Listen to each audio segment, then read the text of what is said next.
Good morning po sa inyo lahat. Isa pang muli yugto na ating daily Bible blessings. Pamagat po na ating aralin ngayong umaga ay mga peking nagtuturo at nangaral. Mga peking nagtuturo at nangaral.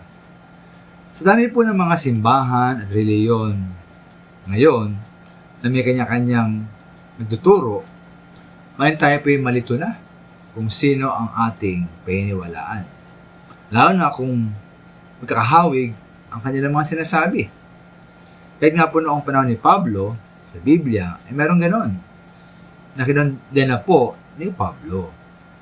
Sabi niya po sa 1 Corinto 11:13-15, sabi niya po, hindi sila tunay na apostol, kundi mga nandaraya lamang at nagkunwari mga apostol ni Kristo. Dito dapat pagtakhan sapagkat si Satanas naman ay maaaring magkunwaring anghel ng kaliwanagan. Kaya hindi katakatakan na magkunwaring lingkod ng katwiran ang kanyang mga lingkod. Ang kanilang kahinatnan ay lamang sa kanilang mga gawa. Ngayon po, marami din mga peke po at mandarayang nagtuturo at gumagamit pa sila ng Biblia sa kasalukuyan. Sila po ay kunwaring mga Kristiyano nagtuturo at nangaral.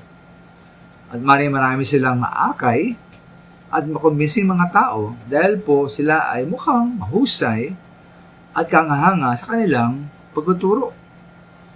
Ito po ang karutaan ng mga minaman ay kay Pablo na sila ay talagang alagad hindi ni Kristo kundi ni Satanas.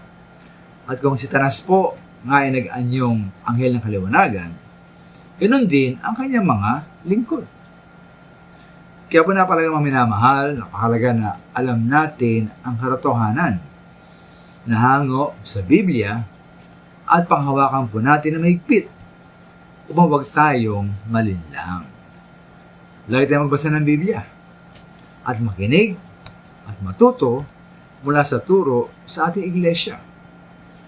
At nawa po ating bang ituro, ibahagi natin ang katotohanan mula sa Biblia upang hindi malinlang at madala mga tao sa tungo o kasinungalingan tungo sa kapahamakan.